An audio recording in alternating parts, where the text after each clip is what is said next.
Hello and welcome to Discovering Grays Lake, unveiling the stories and people that make our town so unique. I'm your host, David Wool, and I'm thrilled to bring you this new podcast that explores fascinating stories and experiences of local business owners and community leaders, right here where we call home. Grays Lake Rehabilitation Center is a community-based private practice physical therapy provider. Do you know they have 13 clinical providers with various levels of specialties, including orthopedics, sports, neurology, vestibular, geriatrics, pelvic floor, and aquatic? What? Did I just say they have a pool?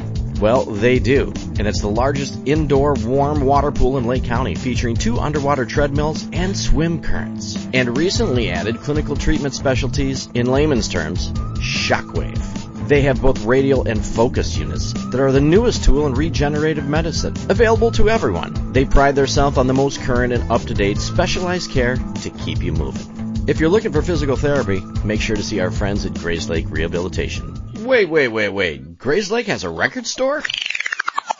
Are you ready to get into the groove? Well, I've got the perfect place for you with new and used vinyl, CDs, tapes, and more. At Andy's Records, they're not just about the hits. They're about the classics, the B-sides, the hidden gems, the vinyl vibes that make your heart skip a beat. For the record, Andy's is not your average music shop. It's a place where melodies meet memories. Andy's Records, because life sounds better with a little spin. All right, ladies and gentlemen, welcome back to another episode of Discovering Grays Lake. It's dark out. It is dark out. It is dark out, yes. It's dark at 4 o'clock. This is the first time that I've been in Charlie's when there's nobody here. Well, besides Brandon. Me and the dog. You and the dog, yeah. How are you tonight, Bob? I'm doing good. Good. Thanks. I'm glad to finally have you on here. I think people are waiting for this one. Well, hopefully I'm interesting enough. Well, that remains to be seen. Yeah, we'll find out. All right, so let's not... Depends on how many cocktails. Right, exactly. And we're only one cocktail in. Well, I mean, since I got here anyway. I don't know what you did before I got here. No, just got off Rudolph's. Good. Good. So let's do this. So I know people know, almost everybody in town knows who you are. They see you around. I want to go back just a little bit before we get into things and tell your story about Grays Lake, because I know that you've been here for a long time. I actually don't know how long. So Most of my life, yeah. Born and raised here. I left for a little stint in Colorado right after high school. Was out there for some years and back here. And that's so Rudolph's, is that a family business? Yeah, Rudolph's is my folks' business. It was originally my great uncle's Irving Rudolph started it. That's why it's Rudolph's. We're not just huge fans of the Christmas story, but that's where that comes from. And then from there, it was sold to my grandfather, and then my parents bought it from my grandfather in, I think, the late, 98. So how long has your family had that now? It's over 60 years, probably. Wow. Because I remember it as a little kid. Yeah, back in the day, it wasn't always just all furniture. It was divided up. There was like a little shoe store, an art gallery, a pharmacy, and throughout the years, the furniture kind of took over. As things went out, furniture expanded, and It is what it is today. Wow. So you're working at Rudolph's as well? Working at Rudolph's, yeah, part-time. And then here at Charlie's, which I'm Charlie's. Sure most of our listeners have never been here. No, probably not. Probably not. No idea. Not before 11 p.m. Yeah, not anyway. before 11 o'clock. Yeah. Which I find that whole thing very interesting. So here, are you owner? Part owner, yeah. You're part owner. So who else? Matt and Robin Groth. Okay. They're my partners. Yeah. I grew up with Matt. Yeah. Yeah, that's awesome. So how long have you been had ownership here? I bought in June of 2020, right during COVID. So. Oh, really? Yeah. I've been after the partner I bought out, Leslie Kaiser. We were kind of going back and forth for years on it, and COVID happened, and she had enough. And she asked if I was still interested, and I said, "Heck yeah, let's do it." Yeah, that's great. So, yeah. But were you working here before that? Yeah, I worked here for probably about 18 years now. I think I started in 2005. I think I started working here. 2004, 2005. That's insane. Yeah, I've been here a long time. Yeah. But, and you're still looking around. You have your pride and ownership. You're here on we're Monday night now. Yeah. Here doing my cleaning and After a stuff whole I day can of do, stuff I can do without people bothering me. Right, except for me coming to the Yeah, this is all right though. So you grew up in Grace Lake? Grew up in Grace Lake, yeah. Your whole life? Yeah, until I was about 18, and then I moved to Colorado for a few years, and then. Why'd you move to Colorado? To pursue snowboarding. All right, so a rumor on the street is you're a pretty kick-ass snowboarder. I was. Tell me about that. Back when my body could handle it. You like snowboarding enough to move to Colorado? Yeah, it was. It was my motivation. It was kind of my college. I went out there and worked in the industry and competed and. Really? In big competitions? A few big ones. Yeah. A few big ones, yeah. Yeah, nice. It wasn't like it is today where it's $1 million Mountain Dew sponsorships and Red Bull giving these guys hundreds of thousands of dollars and stuff like that. It was, even if you were pro back then, you still had 2 jobs to afford to live. Because it wasn't as popular as it wasn't as commercialized as this is before the X Games. You know, it was a couple of years before the X Games came there to Aspen. That's when I moved there and started to get more and more commercialized in the early 2000s, middle 2000s. So why did you leave Colorado? I was living like a rock star before I was a rock star. Okay. My priorities got off track. Like I said, being out there, besides coaching and competing and stuff, I worked at nights and bars, and in the summertime on the golf courses and stuff, hanging out with a bunch of caddies and hanging out with a bunch of bartenders at night. So it kind of went. My days on hill throughout the years slowly diminished, right, down to where my priorities were off track, and it was time to come home. Gotcha. Yeah. But had a couple misfortunate things happen, lost a few friends, and just kind of went down the wrong wormhole. Yeah. But I made it out. What a great time of your life, though. I'm sure you fantastic. Great no regrets. Stories to tell I got there. Some stories that probably don't belong on here. Check out our other podcast that my buddies do. You can hear them on there. Yeah, give a shout out for that podcast, by the way. They're called 4 Shots Podcast. And you record here. They record here, yeah. Usually on Monday nights. But it's Jay, one of the bartenders here, my cousin Evan, and their buddy Patrick. And they have like a fourth person on every week, someone in the service industry, bartenders, cooks, servers, managers, owners, things like that. But it's all based upon the service industry and the crazy stories and shenanigans that go down, and the things that we encounter and dumb things we do ourselves. Well, you have a new subscriber here now. Yeah, I'd love to hear that. Yeah, there's some good ones. That's they run a little long, but there's some interesting stories for That's sure. Great. And I know most people in Grays Lake know that you've been involved in our community like hardcore in helping people. I think I first made contact with you, and when I really got to know you, you were I don't know how many years you were in, but you were doing the hooked up with Pruitt, and you guys are doing the because is that the Toys for Tots? The Toys for Tots, yeah, it started there. God, I think we just did one the other night. I think he said 14 years or something like. I don't know. It's been a lot. But yeah, I started when I moved back from Colorado. The skate park was run by the park district at the time, and it wasn't really like the upkeep wasn't there. So I thought, I could use my connections with the snowboarding industry. It's kind of the sister to the skateboarding industry, and see if I could get some sponsors to come out and put on an event. And so I threw a skate comp at the park, and it was just out of control. There so many people showed up, it was huge. I mean, my dad had employees from Rudolph's coming over to help out. And really? It was just nuts. So I knew that was something I was going to have to do every year, and I did for about 17 years up until COVID kind of killed that one. The skate park. The skate park, yeah.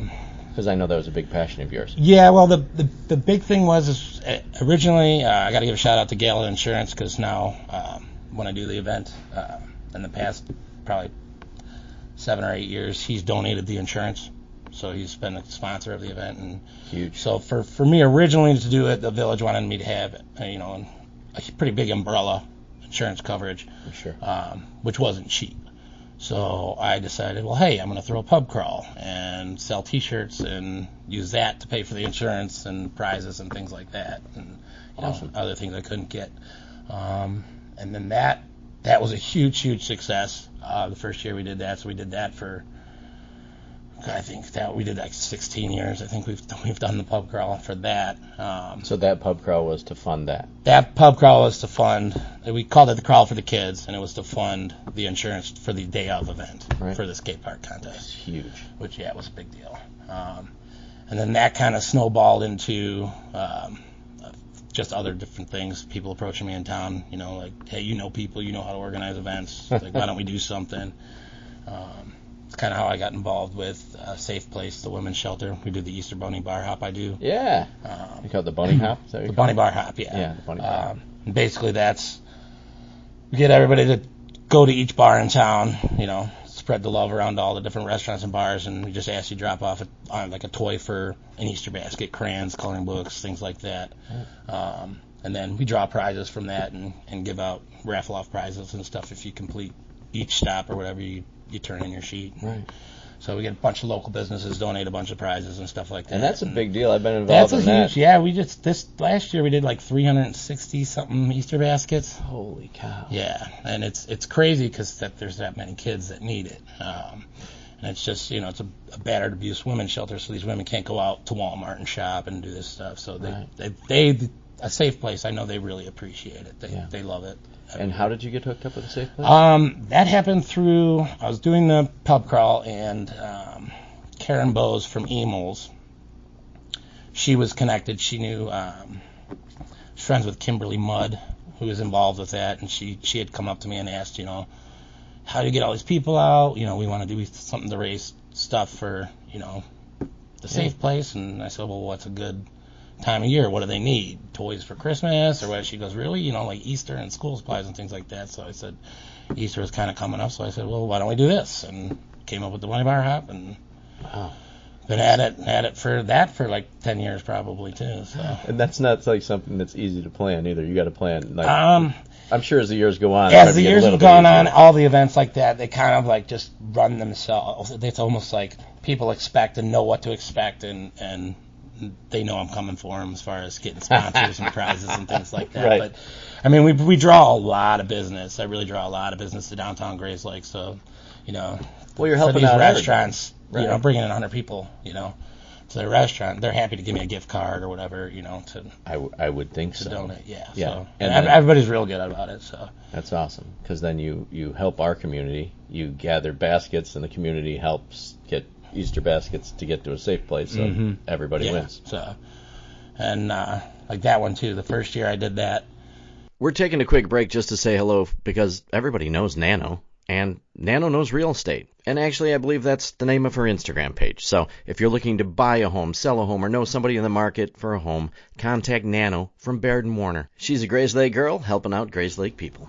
It's a real private place. So it's not like I could just go there and give it to them. Like Kimberly would have to come and drop off her van here. We'd do all the baskets here on a Monday night. Oh, my God. And then load up her truck, and then she'd come in the morning, pick up her truck, and take the stuff down there.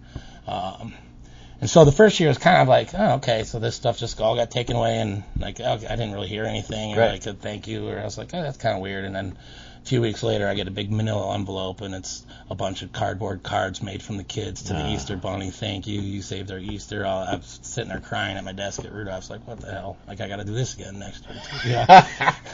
Right. Yeah. So, that's but awesome, it's little things like that make it rewarding. It's not for the plaque on the wall or whatever. No. I don't need my wall of fame. I just knowing that a kid's happy and got a toy, like that's cool for me. No, that's awesome. And then the Toys for Tots you also do? Toys for Tots, yeah, we teamed up. Me and Pruitt teamed up on that. Like I said, I can't even remember how long ago, but I want to say 14, 15 years ago. Yeah. We decided let's have an ugly sweater party and roll in some toys, and so we've been successful every year. Rudolph's gets involved and donates some kind of. We used to have like the Lane Cedar chests. Mm-hmm. It's kind of like a big toy box kind of thing. So we donate one of those, but that company actually went out of business, and they're kind of hard to come by. So Rudolph's will donate some kind of accent chest. Like this year we had like a wine barrel bar. It was like a basically a bar made out of an old wine barrel kind of thing. That's cool. So yeah, it was pretty neat to give away, and So we raffle stuff off and make money along with toys to donate. We get this year we had 3 Marines out with us, and they come and we take them down to each of the bars and hit everybody up for a 50-50 raffle. And so all the other bars are cool about us coming in and harassing their customers and stuff. So, of course. we don't go to the tables at the restaurants and stuff, but we'll hit up the bartenders and the patrons at the bar, the regulars that know, And again, this is, we've been doing it so long, and the people see me and the Marines walking in, I'm wearing a stupid costume, and they know what's up. These guys are sharp dressed in their Marine uniforms, they know what's up. So. Right, exactly. Do you have any idea how much you guys make for that? How much you guys donate? It's a little different every year, but like this year the 50-50 raffle we raised I think like $1,300, and then the couple that won the half of it, they donated it back. They actually ended up they won the prize from Rudolph's, the barrel bar, and then the very next drawing they won the they money. Won back to back. They won back to back. So that's great. They're really cool. They're like, just take the money and donate it back. The Marines got to take it all then, and so that's awesome. Yeah, over to I couldn't even. You'd have to ask Mike on those numbers because I couldn't even calculate it. That's great. We're having fun during these events too. So I know. Everyone seems like it's a memory when the next year comes. It's a memory, Right, and people look forward to it. Yeah, definitely. Yeah, we always have people asking, well, when's this or when's that? And like I said, it's gotten to the point where these events are expected and people look forward to them. Right. Let's jump back to the skate park really quick, because I remember, little tornado comes through, and I got to take some video from upstairs. And the funniest thing is, I did a drone video of the skate park the day before. Yeah, or that day. It was that day, because then your thing fly away. The next day. Your drone, I might have lost your drone a little far away. But coming back the next day to see how disheveled and everything was there was a lot of damage. Yeah, it was tough. It was. I hate saying this, but it was kind of a blessing in disguise. Because the company that the village had hired to come in and redo the skate park when they were going to redo the whole thing, like I said, right before the tornado, they came in and they followed the original blueprints to a T. And the original company, I believe they're called True Ride, out of California, that built it in the late 90s, as they were building it, saw some things weren't going to work, made some ramps bigger, some things different, just to go with the landscape, Right. So, if something was a little uphill, they made one of the ramps a little higher, a little wider, or whatnot. So when this new company came in, when they were contracted to redo it, the contractor wouldn't listen to me at all. You're not my boss. When the village told me, Bill Hines was like, beyond them, anything you need, you let them know, and he would just ignore me. Nope, we're doing it to plan. This is the blueprints we got. That's it. We're done. So there was a few things that I was disappointed about that they didn't do that I wanted. Like the top of the start ramp, I wanted that extended about 8 feet, so more run up to the handrail and get a little more speed for the ramp and stuff like that. And just one of the quarter pipes, it was about half the size it was and needed to be. That they just kind of ignored all my requests. So then the tornado happened, and the thing got folded in half, basically. Funniest thing was, I just remember going over there that night after watching the tornado from my roof over at Rudolph's. We saw it come right through there, and I knew that the park was done. Oh, you watched? Yeah, I watched it go right through, right across GFX. The lightning would flash. I'm like, oh shit. Told my wife at the time, get in the house, there's something there, because it was calm as shit. It was calm as, it wasn't windy, it just was a little rainy, and then all of a sudden, 100 yards away is this tornado, blasting through. So we went over that night to the park to check it out and see, and I was just like, oh man, it was destroyed. But the craziest thing was, the whole lifeguard station from the pool. Yep. Was lifted out of the pool and set down perfectly right in the middle of the road there. And I don't know what the name of the road is that goes to the middle school there, but it was sitting someone had just moved it over there, perfectly, umbrella up, just sitting there untouched in the middle of the street. It's the weirdest thing. But the skate park was folded in half.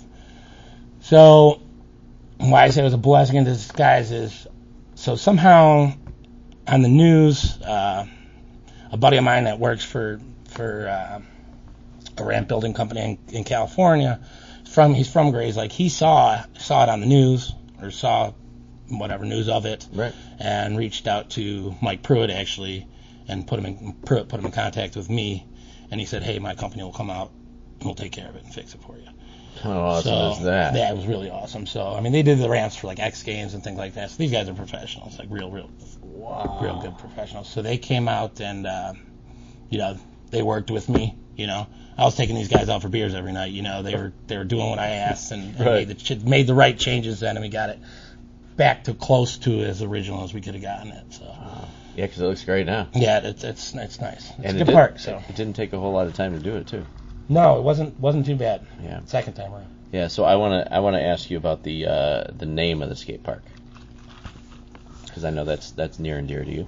Yeah, I was a kid we grew up skating with around here in Grays Lake, Danbury. Unfortunately, got in an accident out in California and lost his life. So he was a big part of.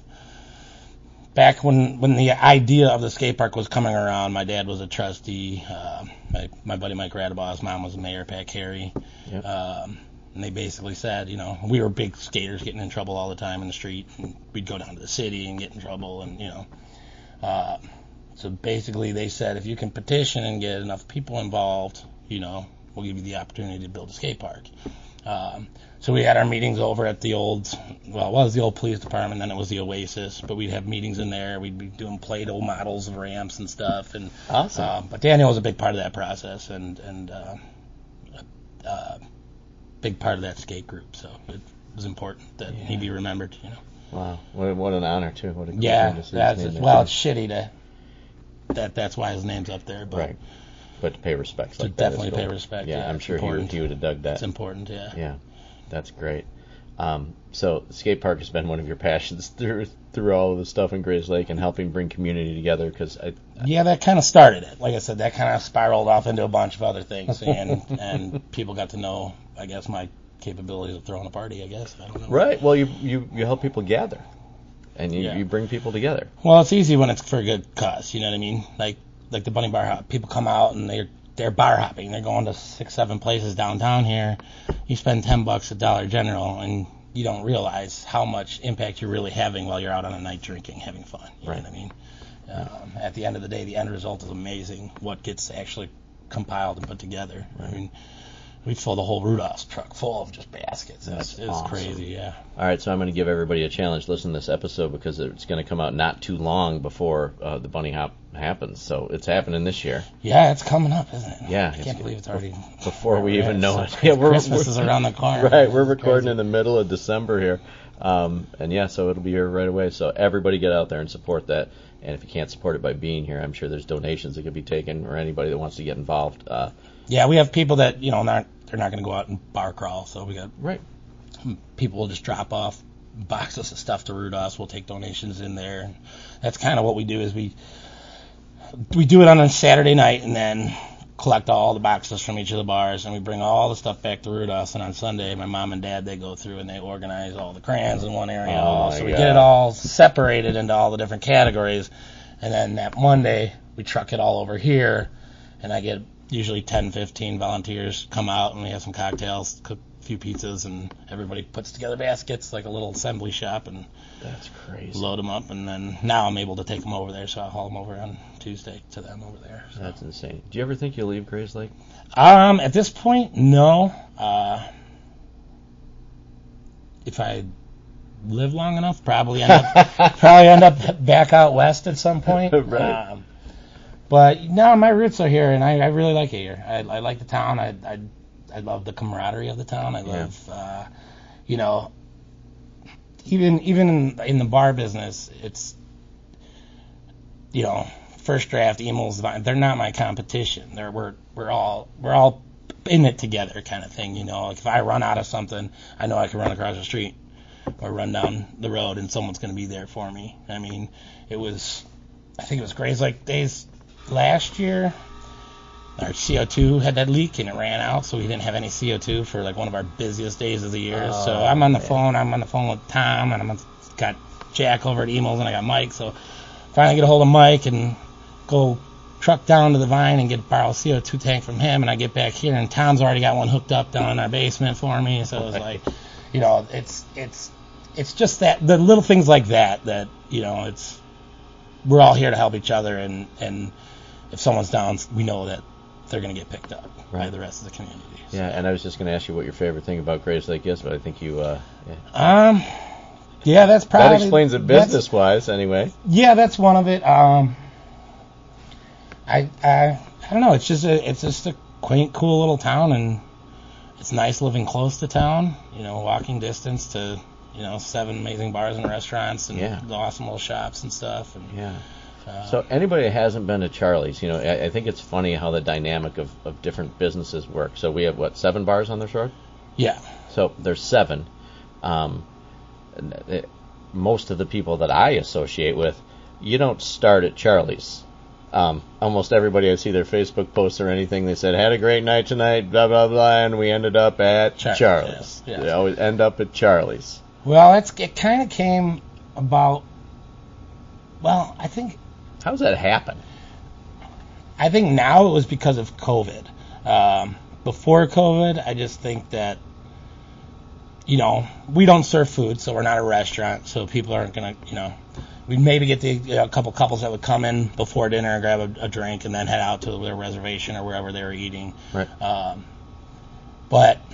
And not having a restaurant and the staff like a restaurant, we don't have the overhead, so our prices are a little lower, and we're able to bring in, I guess, the draw of the people at the end of the night. They want to have a nightcap somewhere, they're going to go. Right. And it is such a different feel here. Yeah, it's not. It's kind of like your Chicago-y dive bar-ish neighborhood bar, kind of. Got a great patio outside. I would say that you're Grays Lake's #1 dive bar. Yeah. By far. By far. With all your competition in neighborhood dive bars. The best drinks on Southwest Susser and Center. Right, exactly. I always make fun of the #1 everything's in Grays Lake, so. Yeah. But I think that you should have a sign up that says you're #1. Well, that was at not Corner Crossing. Nope, Corner Crossing. Best Burgers on 83 and Grass Lake. I was going to mention it. It's funny that you came up with that. But yeah, I'm like, that's marketing. I absolutely love it. Yeah. But the culture here and the way things go, I find it like the dynamic of way that I end up here all the time. Yeah, most people do. We're not. I just have to remember to bring cash. That's my only problem. Yes, we are cash only, so we do have an ATM, yes, which you can use anytime. Right. But the fee is one cocktail, so I'm not wasting that. I got to get $3. Yeah. You get a bank like mine, it pays yourself back. Right. But as far as being the late night bar, I think it's just not being a restaurant. We stay open longer, but before COVID, everybody, we all still do have the same liquor license. So as far as time-wise goes. So on the weekdays, we can be open till 1, on the weekends, open till 2.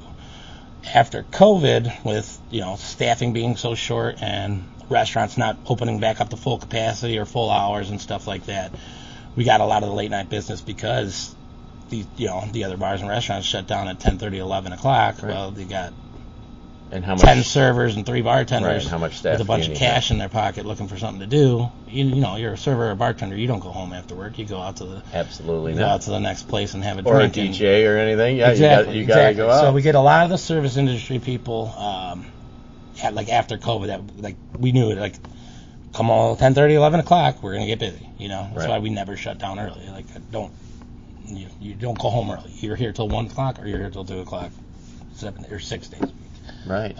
Obviously, we're closed on Mondays, but that's another thing. Like, Monday used to be a good night. Monday used to be a good night, industry night. A lot of people are off. A lot of restaurants were closed on Mondays, and people would go out because they had the night off or whatever. Right. And Monday Night Football. But yeah, after COVID and the reopening and stuff, a lot of restaurants just said nope to Mondays and Tuesdays. So there's a lot of places closed on Mondays and Tuesdays. And so that's a lot of people not getting as much hours or pay, so they're not having as much to spend. So right. So you had to make the decision. The Mondays. The Mondays just kind of died. So. But that's I think for everybody that's the. Yeah, that's not just us, but I think COVID did help the late night crowd here because these other establishments are shutting down earlier, and people want somewhere to go still. They're not done drinking at 11 o'clock. Absolutely not. Especially on Friday or Saturday night. No. All right, we're going to pause here because we have our Grays Lake hot seat that we do. And this is brought to us by our friends at Barbecue Productions. Chris over there, if you're looking for great barbecue, make sure to go see Chris over in Third Lake, which is basically Gray's Lake to me because you can't get any closer to it. Except for they can have gambling and we can't. Yeah, exactly. So hats off to you, Chris. Here we go. If you had to have a superpower, what would it be? Oh, man. That's tough. Yeah. I'm intrigued now. Here. Yeah, this is there's a lot of ways I could go with this. PG-13, or we could go X-rated. However you'd like. I think you could probably get away with the most, like time travel. I go back and change things. Not that I regret a lot of things, but go back and play some good sports bets. Right. And that brings money, and that brings other things, and then we wouldn't be sitting here together. Mm-hmm. But time travel's a good one. Yeah, I think you can effectively screw with a lot of things more than just being invincible or being able to fly or something like that. I think. Agreed. I think time travel. Yeah. We could use that in a good and a bad way. Sounds good. Tell me a place you want to travel that you've never been.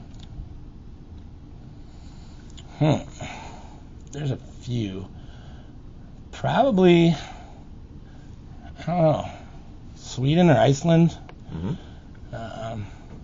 somewhere cold. That probably Swiss helps. I'd probably say Swiss helps. Swiss helps.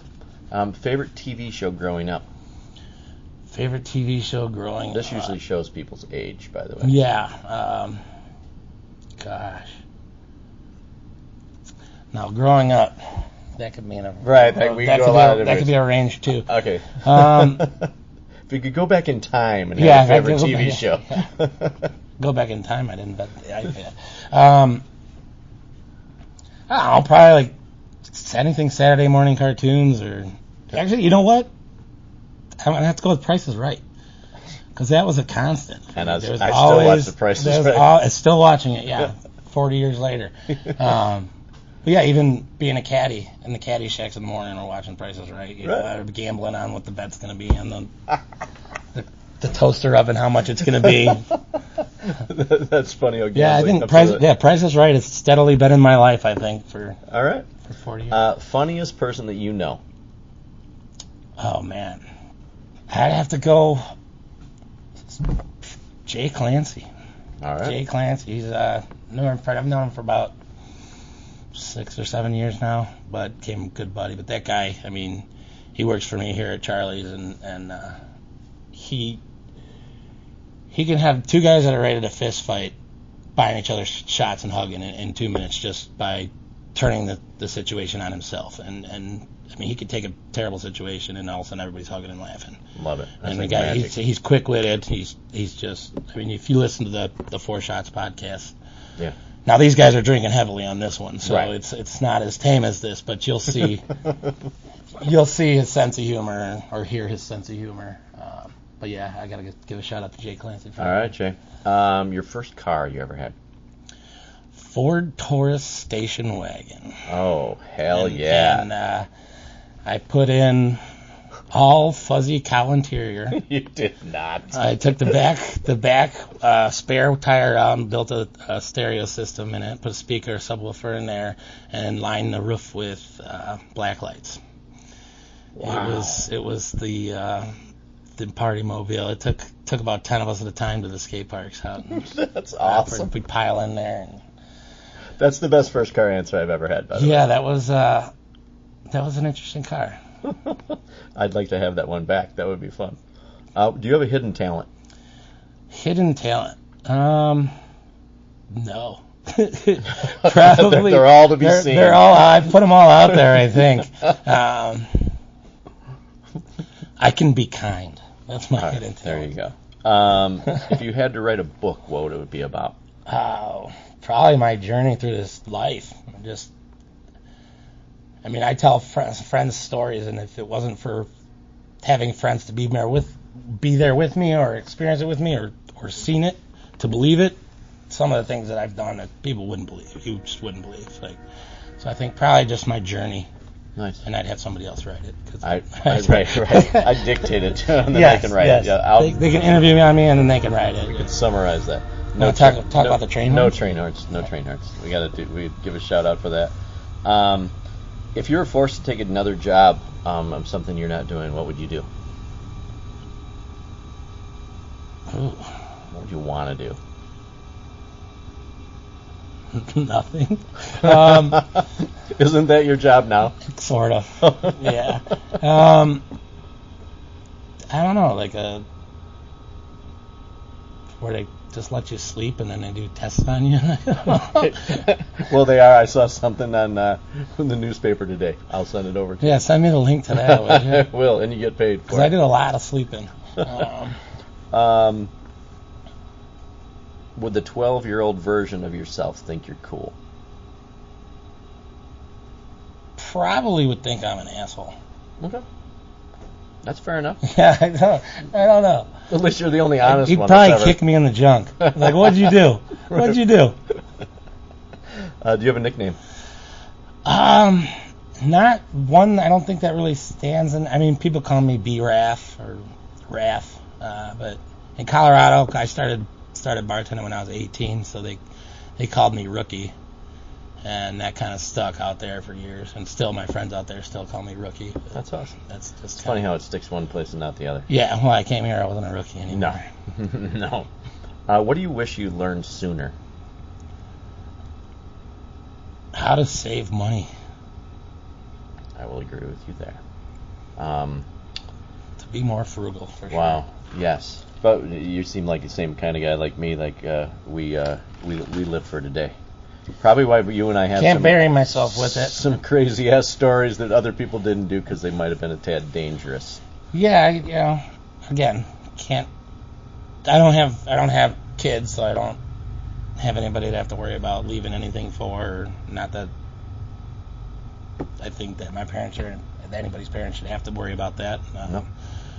But yeah, probably just being More frugal and saving your money. more frugal But now you say that, no. Like I said, you can't bury yourself with it, so No. I enjoy it. No, So. exactly. If you're an animal, what kind of animal would you be? These are some weird questions. I didn't write them. I bought them.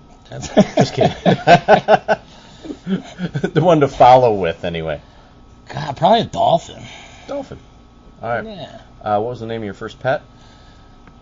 Brandy. All right. And I did not name it. what street did you grow up on? I grew up on Ziegler in Coil Creek. So Brandy Ziegler. Brandy Ziegler is That's that my porn name? Yeah, that's your porn Okay. name. Have you ever ate? I'm sorry, Chard. It was Chard Court.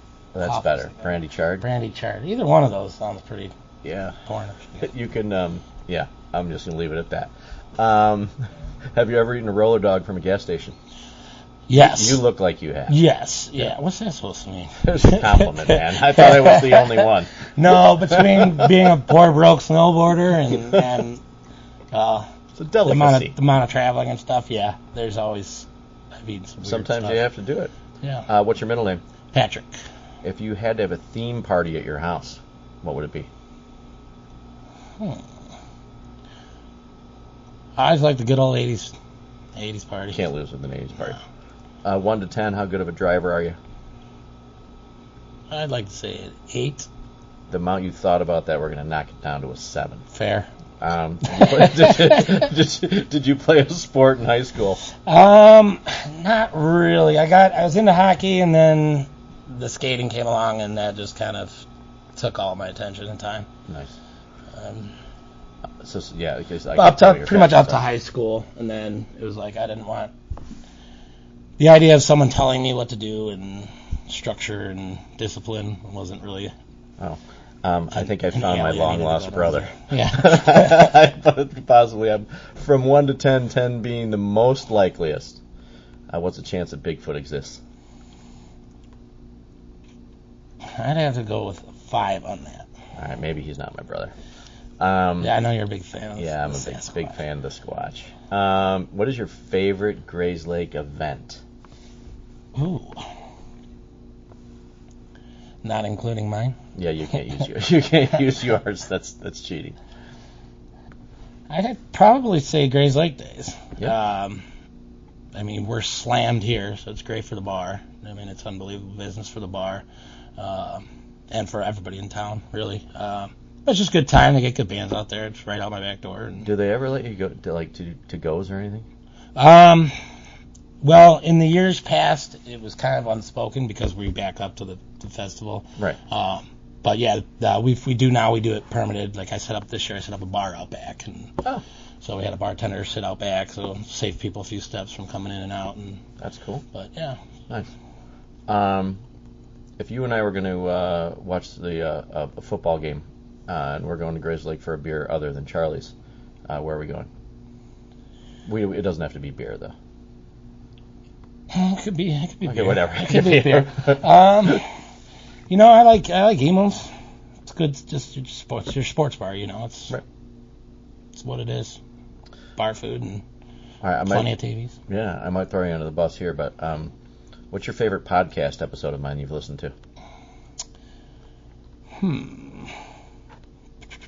Probably Craig Rodsmith. Love it. And not enough people have listened to Craig. If you haven't, and he shouted out Charlie's, so we give him props for that. Of course. And he could fall down the stairs. And I did like Mary Beth too. Yeah, she has a lot of good things to say about the community. She does a lot of hard work around here. She does. Well, I'm really excited that you said Craig. And Mary Beth, of course. Love you, Mary Beth, too. When you eat tacos, do you tilt your head to the right or the left? Shit.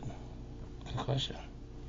He's doing it. Everybody does it. I'm going to say left, I think. You go to the left? Okay. Hard shell tacos to the left, soft shell to the right. All right. Fair enough. If you had to bring a buddy in from out of town that's never been to Grays Lake, where would you bring them first to show them our town? Charlie's. All right. After Charlie's. Depending on the buddy, probably skate park. All right. Very cool. What's your favorite late night snack? Oh, man. Not that you stay up late. No, I'm not up late at all. No, I know. Well, there was a period I was eating a lot of ice cream, but I quit drinking for about a year, and that was like a sugar substitute for me. Gummy bears probably. Really? Yeah, I don't know why I could eat a pound bag of those in 5 minutes. Okay, I actually like this one. What, not that I don't like any of the others, what kind of business do you think Grays Lake needs that we don't have? A hair salon or a boutique? Yeah, or a realtor or a bar. Yeah. Especially downtown. Yeah. Gosh. We kind of have a bit of everything, don't we? We do. I think it probably would be nowadays with having everything on your phone and tablets and stuff, just an old school arcade or something, like a game room, something like that. Yeah. Something retro or different. Yeah. I think would be cool. And I think it'd be fun for kids. Hang out for all ages, not necessarily be a bar, but Right. Because we don't need another bar, I don't think. Well, we can always use another bar. There's room for more. And everybody seems to be busy. Yeah, it's not. That's just it. When they were moving in across the street, people, that's going to kill your business. I go, no, it's not, because people are going to be sitting in there looking. It's I don't care if they put a cat grooming business over there. They're looking out the window and they're seeing Charlie's. They're going to go, what's that? Let's go check that out. Right. It's all, the more business, and the more functioning business is going to bring business. Right. And it's gonna spread to everybody. It's not, it's gonna bring commerce to the downtown area, draw people from out of town. People may not come here for one reason or the other, and then they discover you, and then all of a sudden you're in their favorite place. And I think that the one thing that I admire, especially about all the bar owners here, is that everyone I've talked to is no one actually sees anybody as competition. It's a very diverse, everybody goes to a different bar for a different thing. Yeah, and it's funny because, I'm all over town. I visit everywhere pretty much. Even JoJo's. I'll even get out. I've never seen seen you to there. JoJo's once in a while. But the thing for me, it was, especially when I took over the business, everybody that works at all these other places, they all come spend their hard-earned money with me. And they tip, everybody in the industry tips well, and They take care of our bartenders, and so I kind of feel like it's only right if I visit and kind of return the favor, hit up, people see me at emails and go, oh, why aren't you at your bar? Or what are you doing here? You're not supposed to be here. It's like, well, you know what? I'm not going to sit at my bar all night and stare at my bartender or whatnot. And again, it's I'm supporting the people that are coming and supporting my business. Right. So I try to bounce around, I'll go to the Vine, go center cut, first draft, I go a little bit everywhere because they all come see me. So why wouldn't I? It's for share the love, spread it back, I love it. All right, well, thank you for answering my stupid questions. Shout out once again to Barbecue Productions. Hey, thank you, Chris. I appreciate all of your sponsorships, and I appreciate all of our sponsors on the show, because without you guys, this wouldn't happen. So how about we get a refill, and then I got something fun for you. Sounds good. All right, so we got a refill because we're at Charlie's, and I did not tip the bartender. That's okay. You don't have to tip me. Right. It's a free refill night for me here. Free advertisement night for me here. It's not so bad. So next time you come into Charlie's, if you listen to this, make sure that you tell him you listen. That way, at least he knows somebody listens. All 4 of you out there that are listening. I'm sure we'll have a few views. We might have a couple. I'll watch it twice. Okay, so we got 2, me and you. Okay, so before we go any further, there's a couple things I want to know. I'm going to ask you a couple crazy stories that I want you to tell. Bar stories or personal stories, because I love sitting next to you. I can't not ask you. But tell me about your dog, though. It's the only bar I walk into, and you got your dog here all the time. Yeah. Kind of a local celebrity. People come here to see her. They come here and ask me where she is. They don't say, how are you doing? Where's the dog? Where's the dog is the first question I get. Oh, where's the dog? Now Sierra was a rescue. I had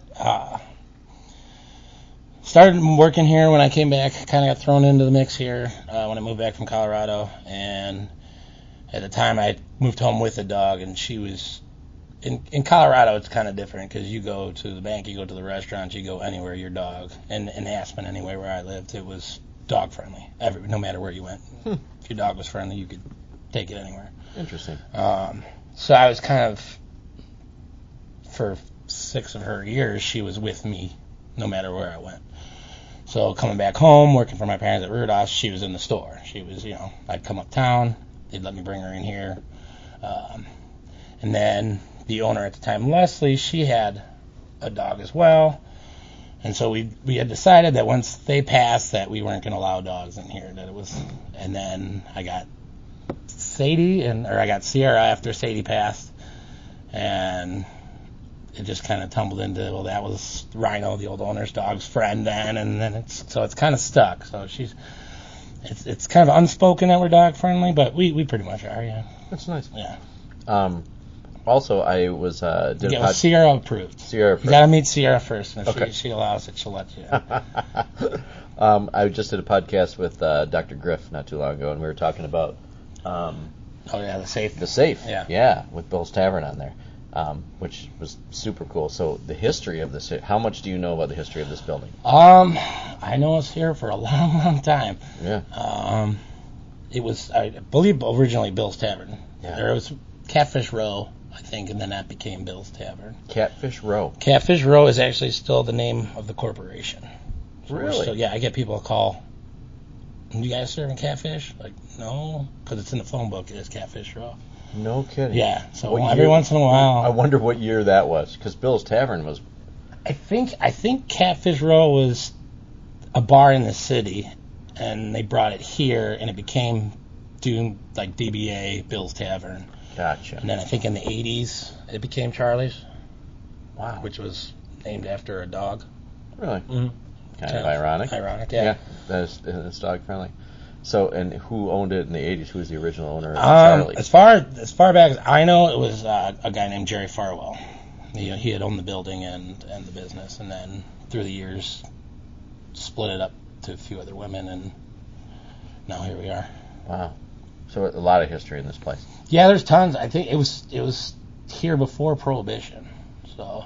Wow. So I know that during Prohibition, whatever they would show like movies in here or whatever. Oh.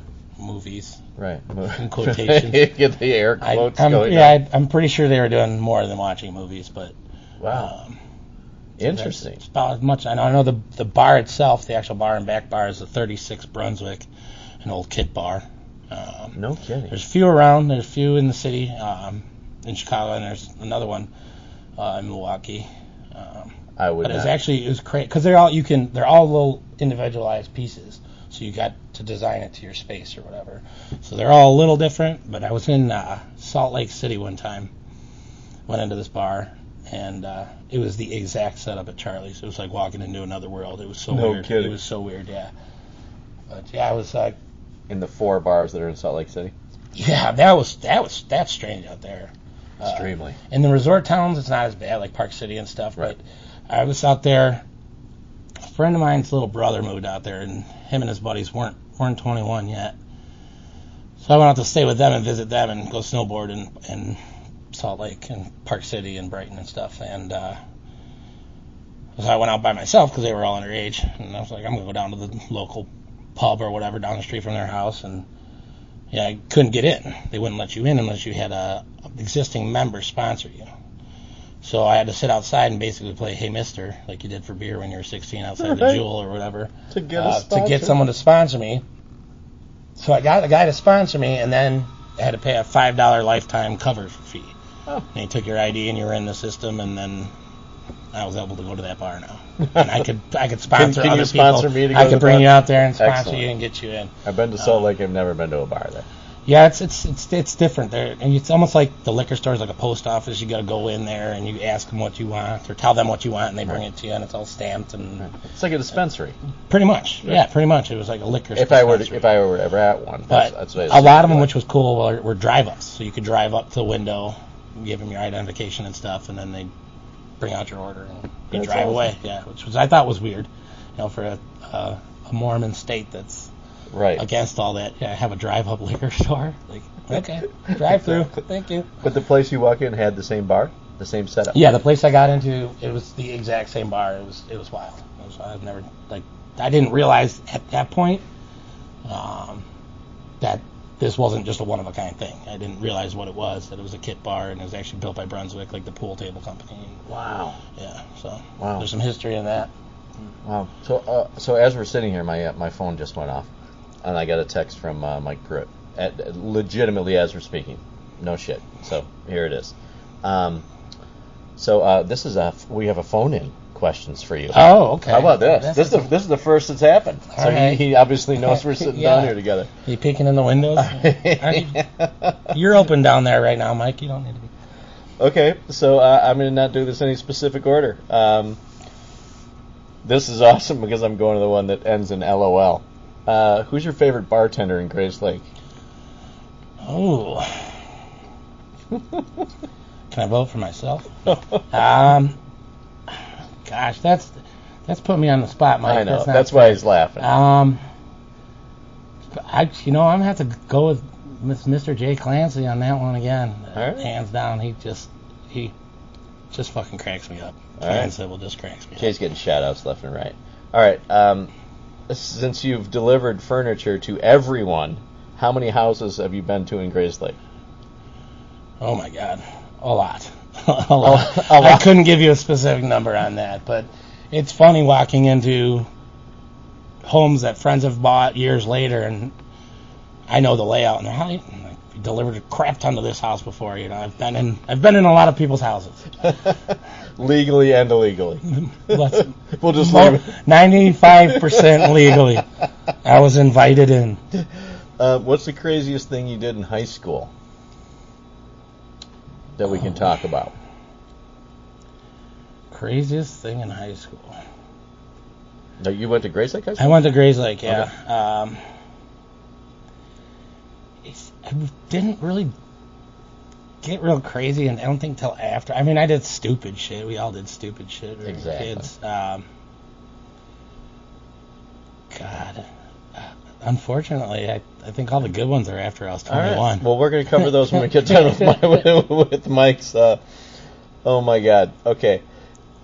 If you could have one song as your walk-in theme song to a bar, what would it be? I imagine this almost in slow motion if you walk into the bar. Your walk up your walk-in theme song to a bar, what would it be? Oh, God. That's actually a good question. I know. I'm going to use that one. I'm stealing that from Mike. I don't know. I might just have to cheat and just say something by Sublime. All right. You're a Sublime fan then. Maybe smoke 2 joints. All right. Gotcha. What's the hardest trick you've ever been able to pull off on a skateboard or snowboard? Well, I'm not good at skateboarding, so I never claim to be any good at that. In my prime, hitting 720 all 4 ways. I don't even know what that means. Sounds dirty though. Yeah, well, you can go. So in snowboarding, there's regular and there's switch. So you either ride with your left foot forward or your right foot forward. So going off of a jump, spinning 720 degrees to the right, like a backside spin. Yeah. And spinning 720 degrees to the left, and then doing that switch both ways. So wow. Dialing a spin all 4 ways is really difficult. Wow. And now they're doing 2220s. Can't even count the spins as these kids are spinning now. It's crazy. When's the last time you snowboarded? Last winter. Okay, so you still do it? Yeah. I don't push it or anything. Right. Stick to my bag of tricks.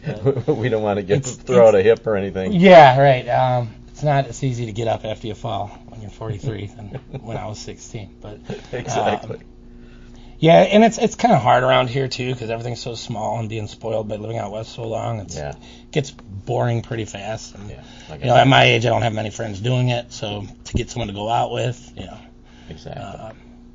The past couple of years, I've been going with Jack Bose from Emos. We both had the same Tuesdays off, so we had Wilmot passes where we go up there for a couple hours. And just have some fun. now he's got some kids, so we'll drag the kids out there and throw them around. But I'm it's sure kind of I've lost the love for it just because to me it was a thing you did. You vibed with your friends and you bounced things off each other, and you only did better because your friends were there and you want to one up your friend, or you push off each other's energy and stuff like that. I think that's one of the big reasons, like mainstream sports, like you said, high school sports and stuff like that. It was like you were told this is what you do, this is how you do it. Where in snowboarding you can express yourself however you want, and there's no coach saying, hey, well, not then. There is today now. There's coaches for everything. Right.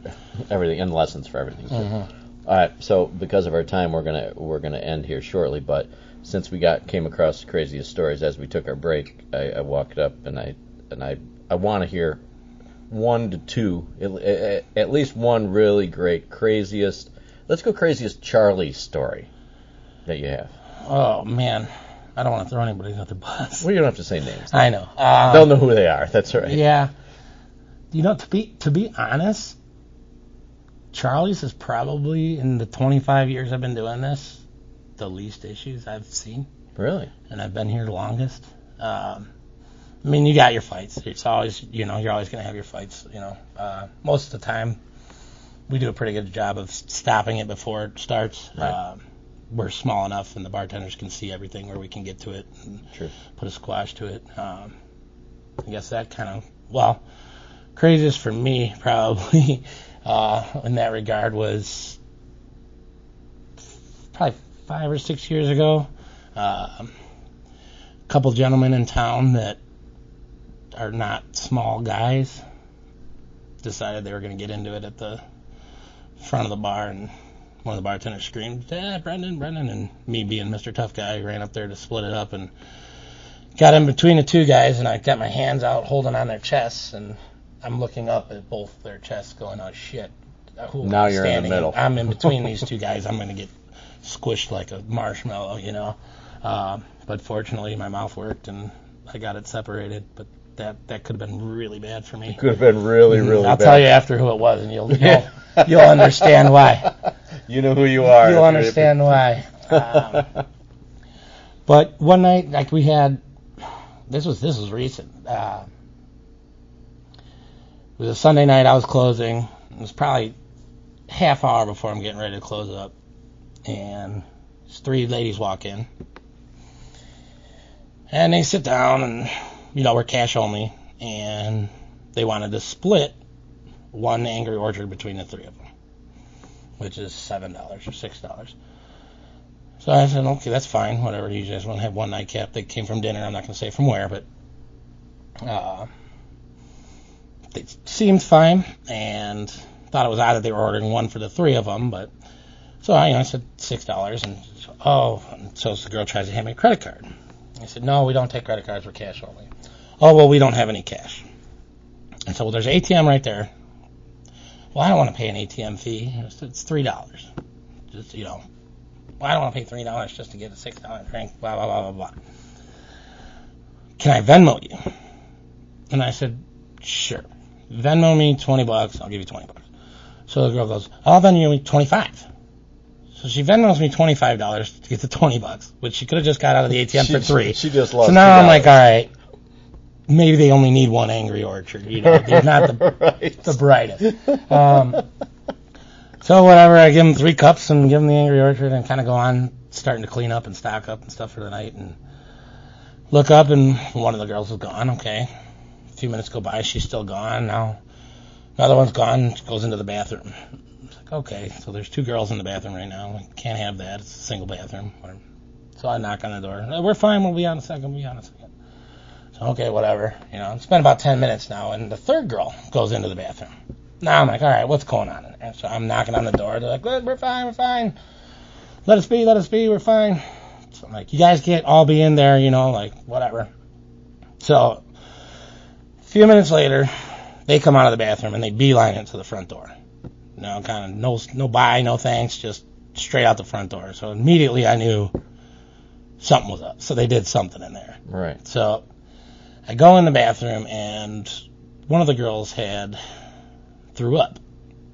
And she decided, instead of throwing up into the toilet, she decided to do it in the sink. That's right next to the toilet, which really confuses me still, why you wouldn't throw up in the toilet. Or if one of the girls was pooping while the other girl was throwing, I don't know, but they filled my fucking sink with puke. And it's like 10 minutes before I'm getting ready to close up. And I am not, surprisingly for being in this business, I am not one that handles puke very well. No. So, sink's clogged. There's chunks of chicken salad floating in it. It was just awful. It's bad that you can identify what it was. Yeah, I knew where the meal came from. Okay. So, it was very identifiable. You know where the meal came from the vomit. Yes. Okay. So I'm in there, and I don't know, I'm like we got a little plunger thing, I'm trying to plunge it, and I'm gagging, and people are out here in the bar listening to me gagging, they're laughing, I'm telling them, shut up, it's not fun, you all get out of here, fuck you guys. Trying to go. So now I've got a pot I got out of the kitchen, and I'm scooping puke from the sink into the toilet. I'm gonna throw up. Finally, thank God, one of my partners, Robin, was here, and she was like, I'm saying baby shit, I don't care. And she got the little thing that you stick down the drain, and we got it undone, but I don't think I would have made it without her. No. But yeah, for as long as I've been in this, and as much as I've dealt with it, I'm not good with puke. That's not good. No. All right, so they puke in the toilet. You have to pick everything up. You have to clean all the stuff out as you're almost puking yourself. Gagging my brains. Right. Yeah. And then they just leave, and you never hear from them again. Well, yeah, they left, and I'm pissed off now at this point, disgusted, and I just shoveled puke out of a sink into a toilet for half an hour. So I'm kicking everybody out of the bar, and I'm in a salty mood, and one of my buddies says to me, well, they Venmo'd you, didn't you? Or didn't they? And I was like, yes, so what? I only used Venmo maybe once or twice prior to this time. She goes, well, you know who they are. Or you know who the girl is if she Venmo'd you. And I go, yeah, well, what am I going to do? And he goes, well, you can request money. You can ask people to send you money. So I'm like, okay, right, whatever. This chick's not going to send. So I asked her. I just sent her, I said, a request for $100 for cleaning and plumbing services. And not 5 minutes later did I get $100 Venmo'd to me. They sent you the $100. They sent me the $100 and with a note that said, "You're going to hell for this." How I'm going to hell for destroying their bathroom? No. But yeah, so I thought that was pretty funny that they actually sent me back the money, or sent me the money. I'm sure you've had 1,000 things like that happen where people throw up in the bar or anything like that. Yeah. The rookies. The rookies. Yeah. amateur nights. Amateur nights, yeah, I love those. Yeah, those are great. I'm sure you love the whatever the day before Thanksgiving. Man. Well, this year was nuts too. We had because people assume that we're the later bar just because we are open later than most people because everybody shuts down. Although we all have the same license, right? We stay open till 1 or 2. So Black Wednesday, these kids are home from college. They don't understand that we are done at 1. So at 12:45, no one else is coming in because, for one, it's going to take you 30 minutes to get to the bar anyway. There's so many damn people in here. You're not going to get served anyway, and we're pretty much at capacity. It's like there's no point. My friends are in there.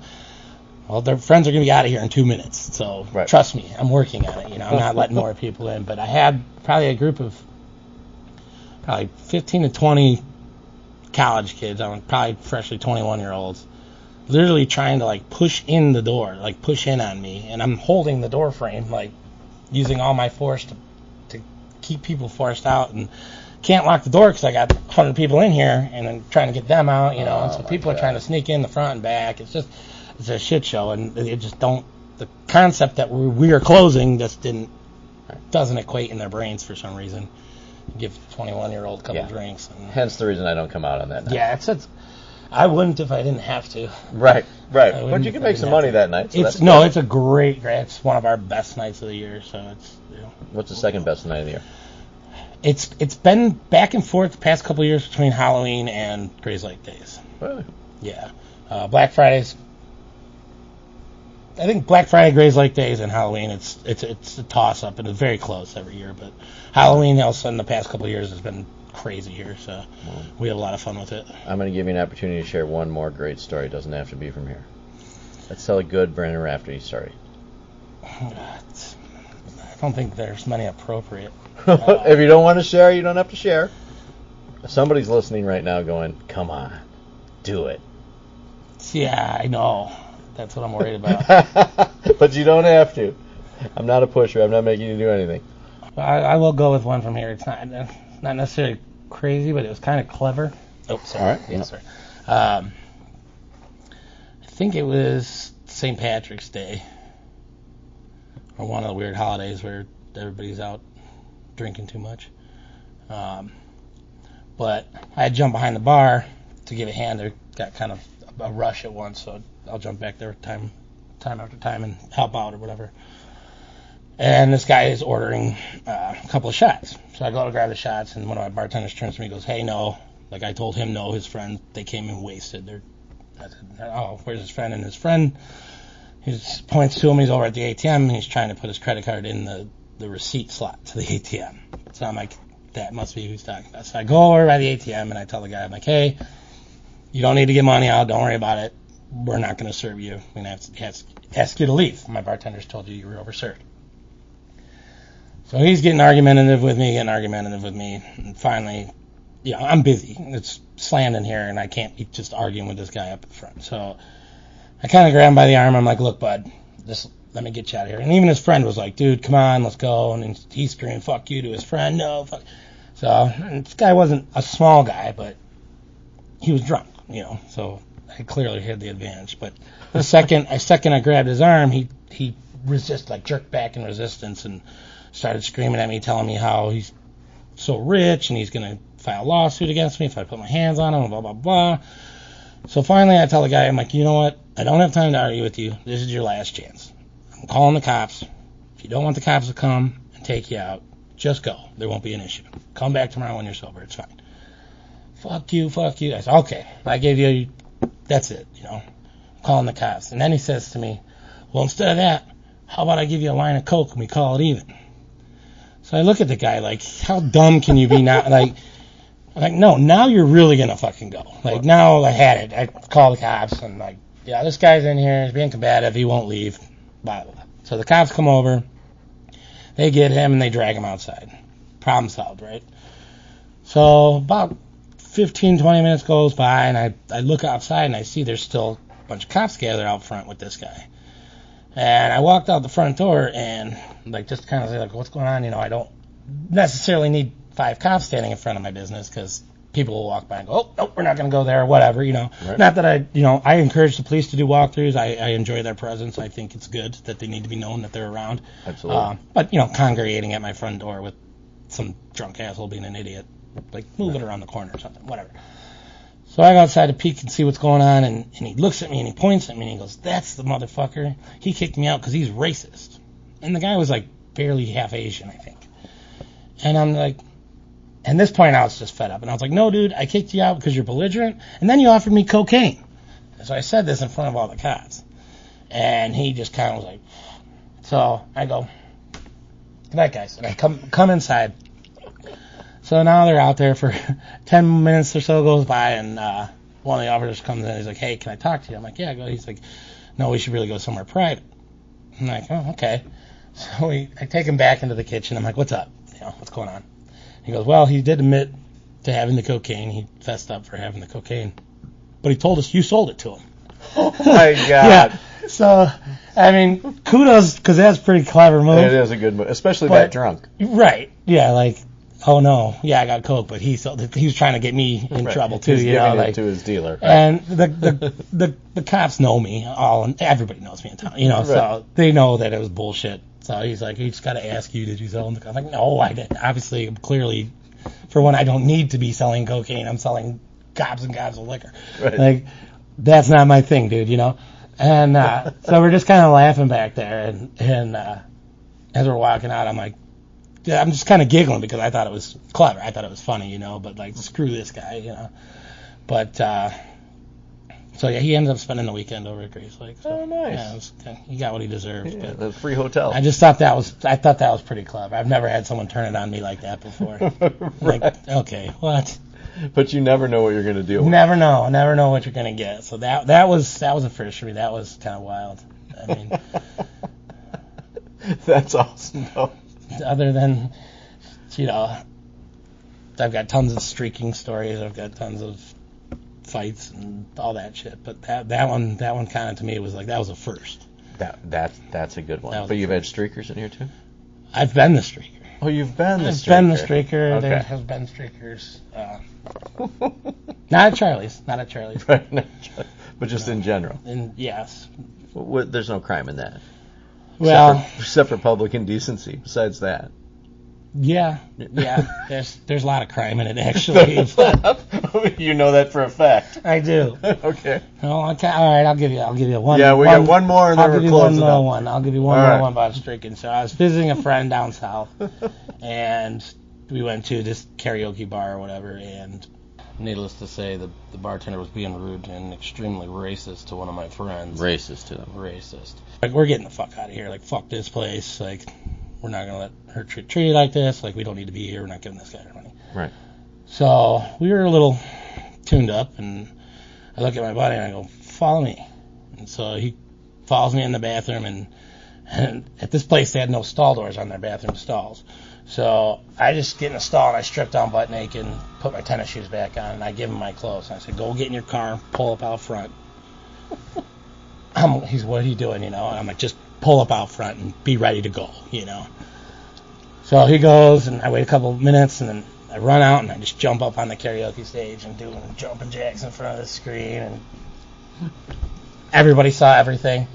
I ran out the door, jumped in his car, and we take off. Well, we're about 2 miles down the road, and we get pulled over.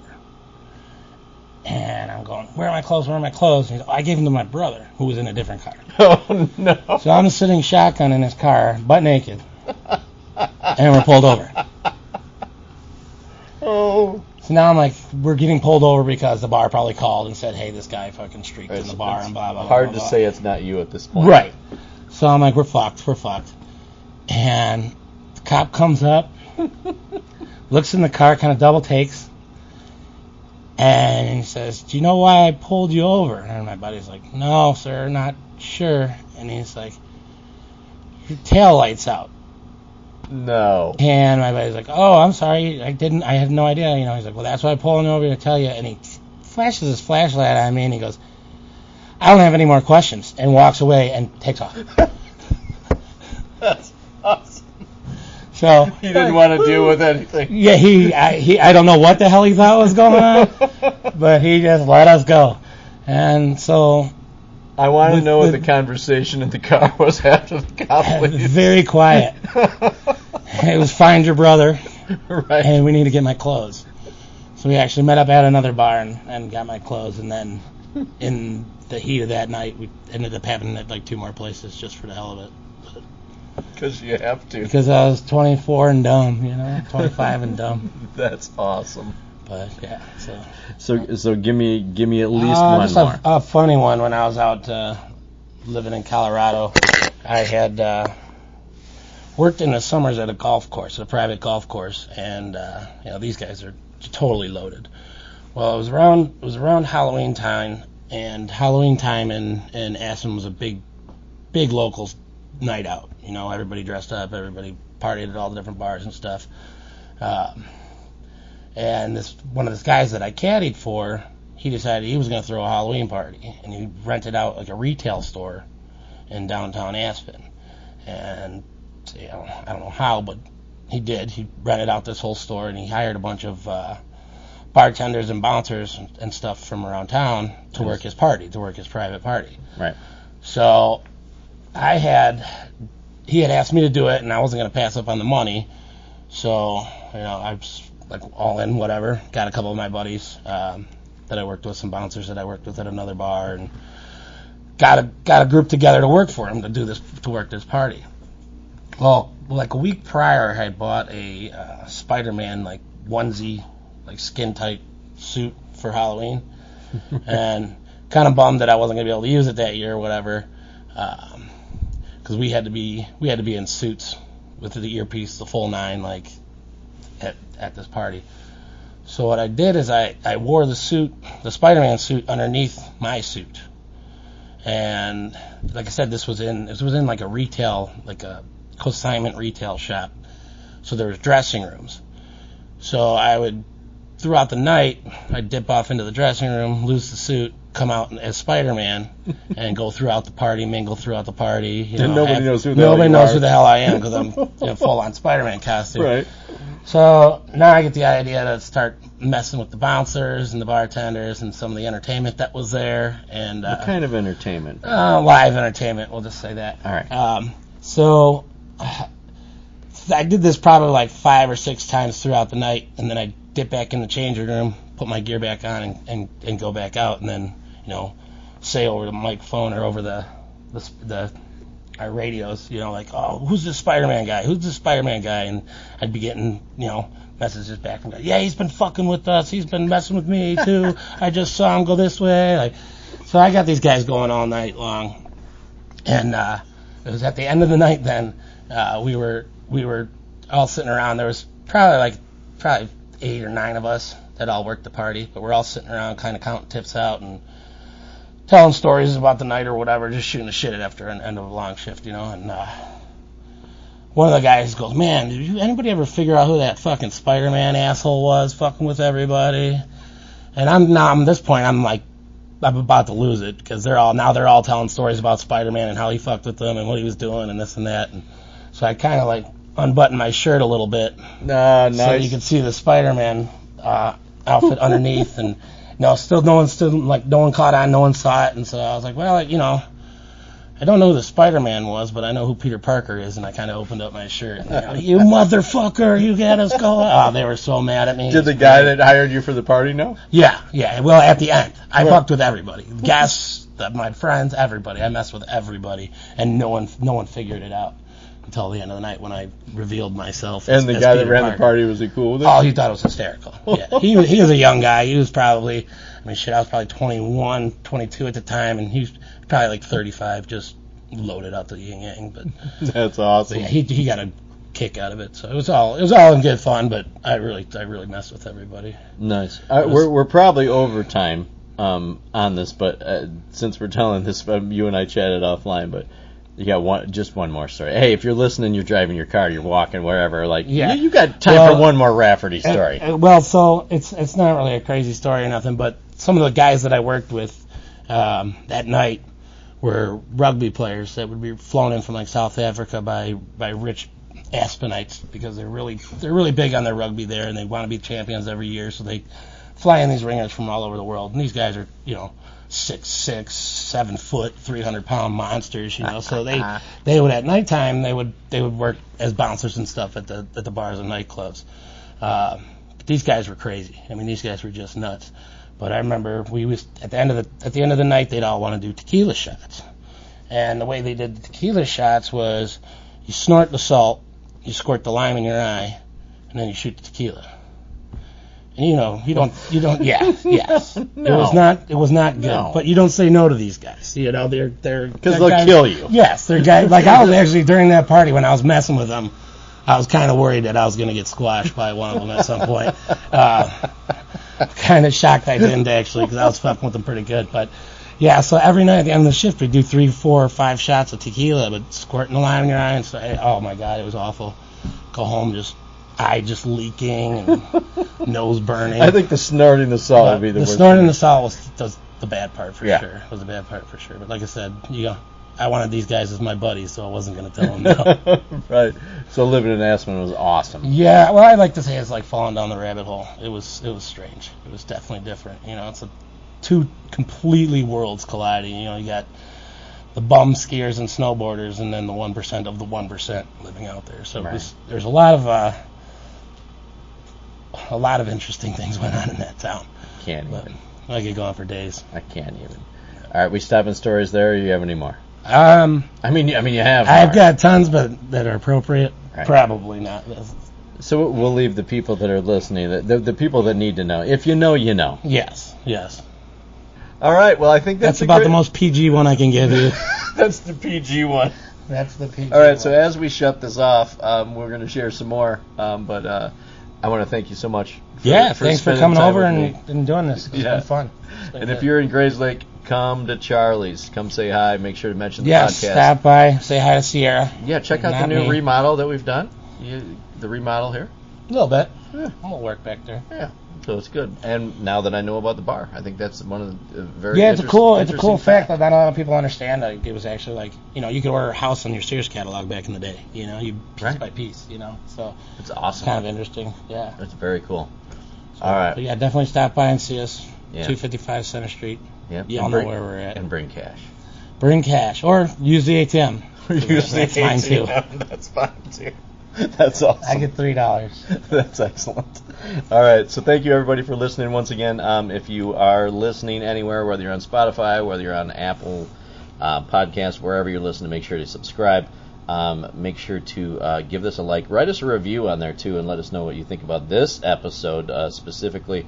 And do me a favor, if you like this one, go to your favorite social media platforms and share it. We want as many people to know about the streaking as possible. Yeah, and thanks for the texting questions. Mike. Yeah. Well, shout out to Pruitt and the Vine too. So, all right. Thank you very much, and thank you very much, Grays Lake, and we will see you next Tuesday. Thank you.